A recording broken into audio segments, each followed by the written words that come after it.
நாம் இன்றைக்கி ஸ்பைசியான pepper chicken எப்படி செய்கிறது பார்க்கலாம்.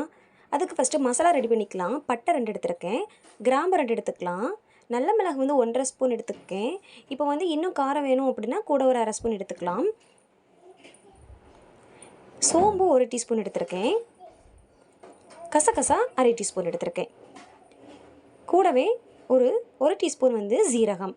இதை எல்லாமே மிதமான சூட்டில் வச்சு நல்லா ஃப்ரை பண்ணிக்கலாம். இப்போ நல்லா ஃப்ரை பண்ணியாச்சு.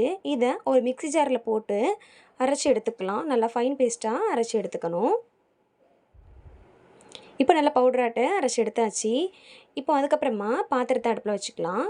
ஒரு 3 டேபிள் ஸ்பூன் வந்து ஆயில் விட்டுக்கலாம். நல்லெண்ணெய் ஆயில் விட்டு நல்லா செஞ்சால் நமக்கு வந்து டேஸ்ட் இன்னும் கொஞ்சம் அதிகமாக இருக்கும். இப்போ ஆயில் சூடானதுக்கப்புறமா அதில் கொஞ்சமாக கருவேப்பிலை சேர்த்துக்கலாம். இது கூட காரத்துக்கு 4 வத்தல் வந்து பிச்சு போட்டுக்கலாம். இது ரெண்டும் நல்லா பொரிஞ்சு வரட்டும். இப்போ ஒரு 150 கிராம் சின்ன வெங்காயம் எடுத்து கட் பண்ணி வச்சுருக்கேன். அதை போட்டு நல்லா வதக்கிக்கலாம். பூண்டு பேஸ்ட் போட்டு கொஞ்சமாக இஞ்சி பூண்டு பேஸ்ட் வந்து ஆட் பண்ணிக்கலாம். இப்போ இது எல்லாம் நல்லா மிக்ஸ் பண்ணிக்கணும். இது வந்து பச்சை வாசனை போக வரைக்கும் நல்லா வேகணும். அப்புறமா நம்ம அரைச்சி வச்சுருக்கோம் இல்லையா, அந்த மசாலாவை இது கூட சேர்த்துக்கலாம். மசாலா சேர்த்து கொஞ்சம் நல்லா கிண்டி விட்டுக்கலாம். இப்போது 1/2 கிலோ சிக்கன் எடுத்து நல்லா கழுவி வச்சுருக்கேன். அந்த 1/2 கிலோ சிக்கன் எடுத்து இந்த மசாலாவில் போட்டுக்கலாம். ஒரு 10 மினிட்ஸ் நல்லா தண்ணி விடாமல் வேக வைக்கணும். உப்பு சேர்த்து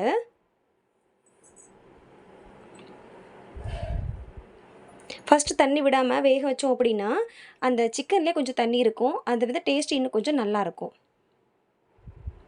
இப்போது 10 மினிட்ஸ் வந்து வெந்ததுக்கு அப்புறமா ஒரு 1/2 டம்ளர் வந்து தண்ணி சேர்த்துக்கலாம். இப்போ இதை மூட வச்சு வேக வச்சுக்கலாம். சிக்கன் நல்லா வேகிறது வரைக்கும் வேக வச்சுக்கலாம். மேக்ஸிமம் 20 to 25 மினிட்ஸில் வந்து சிக்கன் நல்லா வெந்துடும்.